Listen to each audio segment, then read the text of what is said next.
So yun na nga na gawa tayong video tutorial about sa proper way ng paggamit ng GoTo.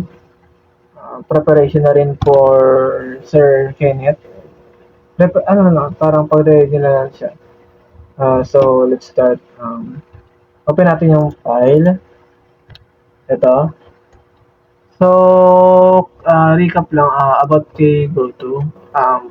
Best explanations ko para sa kanya, ang best explanation ko sa kanya is para siyang point to point ba? Halimbawa, ito. From halimbawa, Noveleta. Pag nag-declare ako ng go to Cavite City, dadali niya ako sa Cavite City. When I declare go to Alfonso, dadali niya ako sa Alfonso. And since itong C++ ang ginagamit natin is yung sa compiler per console ang siya ang basa niya is pababa. Pababa. Pero yung sa Goto, i-manipulate natin siya. So, from here, ignore nyo na lang tong N, itong N na yan. Itong dalawang yan. Close-up natin. Yung dalawang yan is para lang siyang endel, para lang siyang ganyan. Yan, para lang siyang ganyan. For end line, for next line. Hindi mo siya pwedeng gamitin sa labas Hindi siya gagana. Dapat nasa loob siya ng screen. Okay? So, ayan. So, gawa tayo ng Goto. Lagay tayo dito ng Goto Cavite City. Goto Cavite City. Yan. Tapos, yan, naka-red siya kasi wala namang Cavite City So, gagawa tayo ng point to point na pupuntahan. Gawa tayo ng Cavite City. Yan. So, ang mangyayari dito is pag niran natin to, una niyang babasahin is ito. So, integer main, babasahin na si go to Cavite City. Ayan. Since nag-declare na tayo ng go to Cavite City dito, dadali na tayo dito. Diretso. Like, mag-skip tayo ng mga line na yan. Yan. Maglagay ako dito ng, sabihin natin na Rosario. Yan. Yan, nag-declare ako ng Rosario. I-ignore nyo lahat yan. Since, nag-declare na ako na pupunta ako sa Cavite City. Ayan, which is ito. Ang mangyayari nito is, i-ignore nyo tong dalawa. Nakita nyo? Ito. I-ignore nyo yan. I-ignore nyo. Kasi pupunta na tayo Cavite City Kasi wala akong pera. Pero try natin. Okay. So, sorry. Ayun. So, as you can see, in-ignore niya tong dalawa.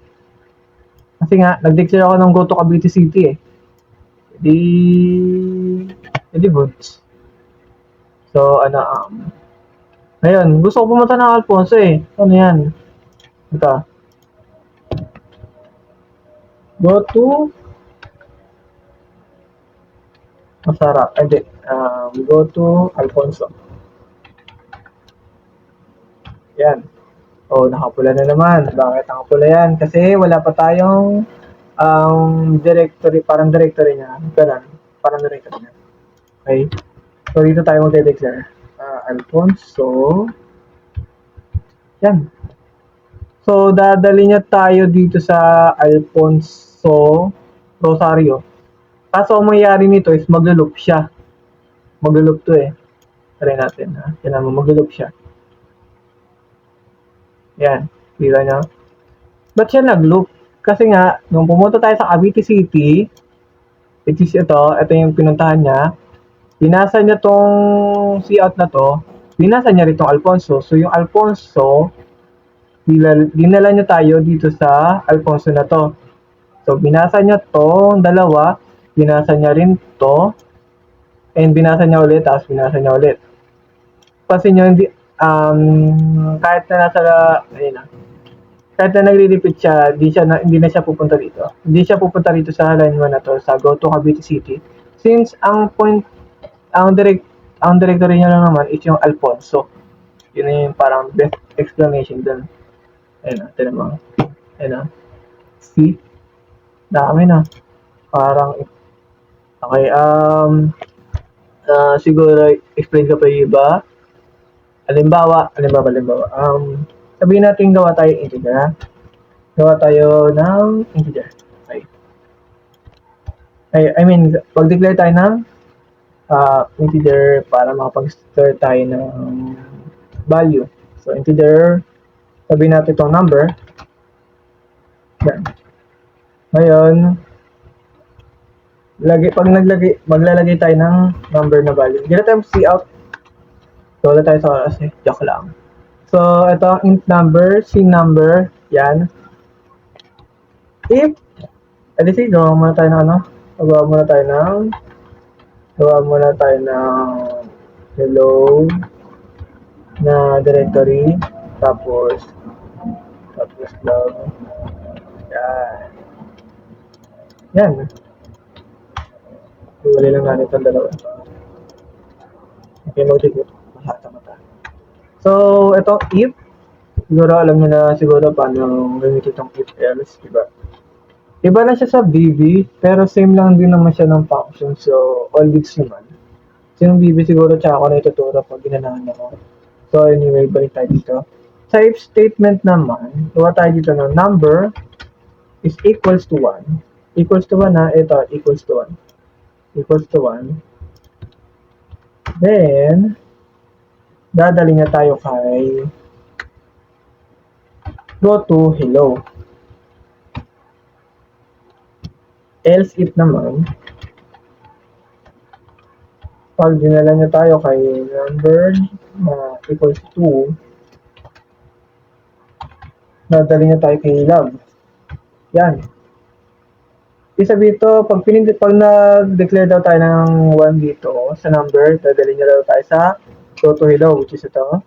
Kung i-declare number 2 sa number, dadali niya tayo sa log, go to log. Para i-explain natin. Go cout.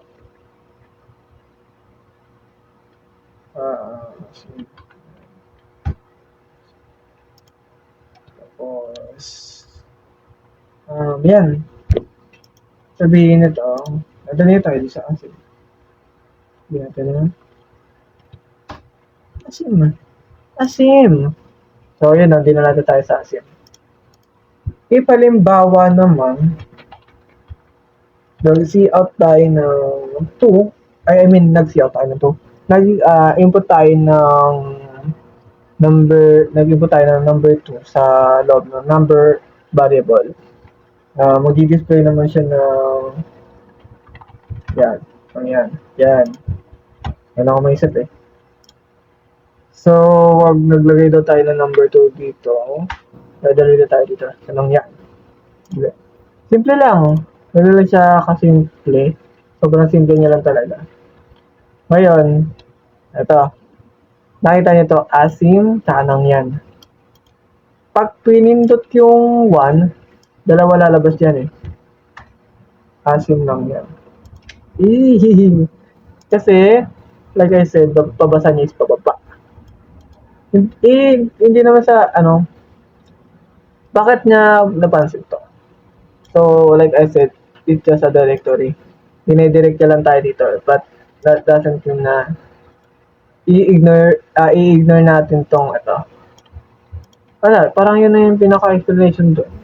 Para lang siya talagang point to point or para lang siyang portal talaga. So, ayan. Explain natin ito isa pa. Yung sa system pos.